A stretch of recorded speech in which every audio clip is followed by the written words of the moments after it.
Supreme court ने अरविंद केजरीवाल की जमानत याचिका पर सुनवाई के दौरान कहा कि उन्हें जेल में रखा जाना अपवाद है। केजरीवाल के वकील अभिषेक मनु सिंघवी ने कहा कि संवैधानिक पद पर बैठे व्यक्ति का देश छोड़कर भागने का रिस्क नहीं है।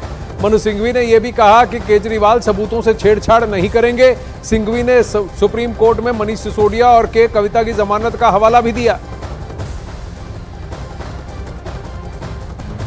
तो अरविंद केजरीवाल की जमानत याचिका पर इस वक्त सुनवाई चल रही है और पुरजोर दलीलें सामने रखी जा रही हैं सुप्रीम कोर्ट की तरफ से, और बेंच की तरफ से ये ऑब्जर्वेशन भी सामने आया है जहां ये कहा है कि अरविंद केजरीवाल को जेल में रखना अपवाद होगा, क्योंकि भारतीय कानून के हिसाब से बेल पहले, jail is optional, bail is mandatory. ऐसा कहा जाता है कि किसी भी एक्यूज्ड के लिए, आरोपी के लिए बेल का रास्ता सही है, मान्य है, और अगर बेलेबल ऑफेंस है तो फिर उन्हें बेल दिया जाना चाहिए। यही दलीलें रखी जा रही हैं। अब सुप्रीम कोर्ट में अरविंद केजरीवाल के वकील ने क्या क्या दलीलें रखी वो आपको विस्तार से बताते हैं और दिखाते हैं। ईडी केस में जमानत के बावजूद सीबीआई ने गिरफ्तारी की। सीबीआई ने एक अरेस्ट किया है जिससे केजरीवाल बाहर ना आ सके। क्या अरविंद केजरीवाल के भाग जाने का खतरा है? यह बहुत बड़ा प्रश्न है।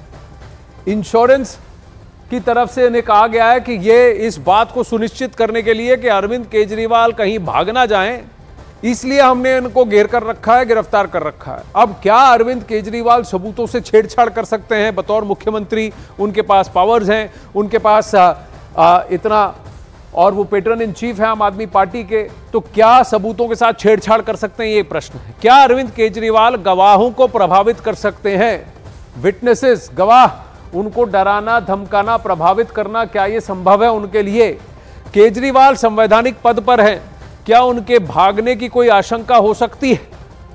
सबूतों से छेड़छाड़ नहीं हो सकती क्योंकि लाखों दस्तावेज हैं और 5 चार्जशीट्स हैं। तो अगर 5 चार्जशीट हैं यानी कि जितने सबूत इकट्ठा करने हैं चार्जशीट के लिए वो सब तो इकट्ठा हो चुके हैं, तो अब कहां से सबूतों के साथ छेड़छाड़ होगा? यह बात भी अभिषेक मनु सिंघवी ने सामने दलील रखी है। वहीं गवाहों को प्रभावित करने का खतरा भी नहीं है।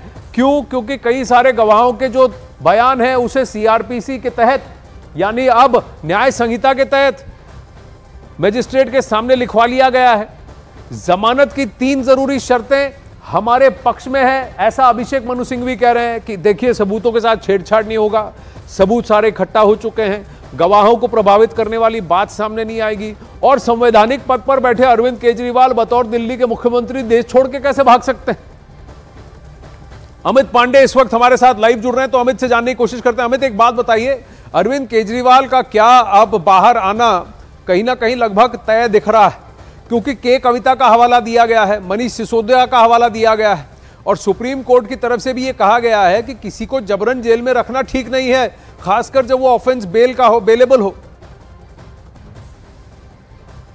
देखिए आनंद, इस मामले में अभी सुनवाई चली है और अदालत विस्तृत तरीके से इस पूरे मामले में दलीलें सुन रहा है और उसके बाद ही अंतिम फैसला अदालत देगा। देखिए 2.25 घंटे आनंद इस मामले में सुनवाई हो चुकी है और एक एक चीज़ें अदालत इस मामले की सुन रहा है, और जो केजरीवाल के वकील हैं जो बातें उन्होंने कही उसका आपने जिक्र किया। अब उसके जवाब में सीबीआई के वकीलों ने अदालत के सामने क्या कहा है वो हम आपको बताते हैं। उनका यही कहना है कि इस मामले में जो अरविंद केजरीवाल का जो रवैया रहा है अभी उसमें वह गवाहों को प्रभावित कर सकते हैं, और अगर उनको इस मामले में अप्रोच करना है तो पहले ट्रायल कोर्ट अप्रोच करे, उसके बाद वह आगे की अदालतों का जो है वह अप्रोच करे। तो इस उनकी ओर से ये कहा जा रहा है कि जो भी नियम प्रक्रिया है वह केजरीवाल के वकीलों द्वारा अप्लाई नहीं की गई है, और इससे पहले जब अरविंद केजरीवाल के खिलाफ जो भी अदालत के ऑर्डर आए हैं यह सीबीआई के वकील सिलसिलेवार तरीके से सुप्रीम कोर्ट को बता रहे हैं, और अदालत ने ये चीज साफ किया है आनंद की सिर्फ और सिर्फ बेल एप्लीकेशन पर वह यह पूरी सुनवाई कर रही है। केस के अल्टीमेट सबसे बड़ी बात यह है जैसा सीबीआई के वकील कह रहे हैं, क्या सीधा सुप्रीम कोर्ट जाना ठीक है? क्या ये बेल की याचिका लोअर कोर्ट्स में पहले नहीं जानी चाहिए? तो सही प्रोटोकॉल, सही कार्यशैली क्या होनी चाहिए, कार्य प्रणाली क्या होनी चाहिए? वहीं अरविंद केजरीवाल, अमित बने रहिए, मैं वापस आता हूं आपके पास। जरा एक बार सुप्रीम कोर्ट में क्या हुआ और किस तरह के ऑब्जर्वेशंस हुए इन दलीलों के बीच सुप्रीम कोर्ट का क्या कहना है ये भी आपको बता देते हैं। केजरीवाल की वकील की दलीलों के बीच सुप्रीम कोर्ट ने एक बहुत बड़ी बात की है। सुप्रीम कोर्ट ने कहा कि जेल में रखा जाना अपवाद है। अब ऐसा क्यों कहा है अमित, ये भी बताइए कि अगर जेल में रखा जाना अपवाद है, यानी क्या सुप्रीम कोर्ट इशारा इस तरफ कर रहा है कि उनका मन लार्जली यह है कि अरविंद केजरीवाल को बेल दिया जाना चाहिए, लेकिन क्या सुप्रीम कोर्ट बेल देगा, या फिर जो दलील रखी गई है सीबीआई की तरफ से और सीबीआई के पक्ष रखने वाले वकील की तरफ से कि देखिए प्रोसिक्यूशन ये कह रहा है कि आप सही कोर्ट में जाइए। देखिए आनंद, सुप्रीम कोर्ट क्या करेगा क्या नहीं करेगा वह दोनों पक्षों की दलील सुनने के बाद अदालत जब अंतिम निर्णय देगा, इसी पर सबकी नजरें टिकी हुई है। लेकिन ऑब्जर्वेशन जैसा कि आप कह रहे थे कि बेल एक अधिकार है और यही केजरीवाल के जो वकील हैं उन्होंने जिक्र किया। और अब जो एएसजे हैं अब सीबीआई की ओर से जो अदालत में दलील रख रहे हैं वो यही कह रहे हैं कि भाई बार बार इसमें जब भी कोर्ट के कई ऑर्डर्स ऐसे हैं जो केजरीवाल के जो खिलाफ आए और उसका वह जिक्र कर रहे हैं और पूरी प्रक्रिया का पालन केजरीवाल को इस मामले में करना चाहिए। के कविता और मनीष सिसोदिया इस बारे में भी जो सीबीआई के वकील हैं एसजे हैं उन्होंने सुप्रीम कोर्ट के सामने कहा है कि उन्होंने भी ट्रायल कोर्ट का किसी न किसी समय उन्होंने अप्रोच किया है और उसके बाद सुप्रीम कोर्ट तक यह बात पहुंची थी। तो ये प्रक्रिया उनको भी अप्लाई करनी चाहिए। अब देखना है कि अदालत किस तरीके से इन पक्षों की दलीलों को सुनता है और क्या वो एक प्रक्रिया पालन करने का आदेश देता है, क्या आदेश सुरक्षित रखता है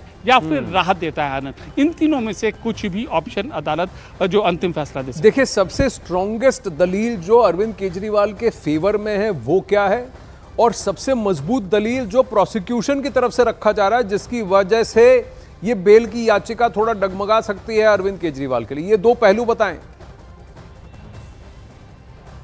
देखिए आनंद, जो सबसे जो मजबूत जो फेवर है वो अरविंद केजरीवाल के वकीलों ने सुप्रीम कोर्ट के सामने रखा है।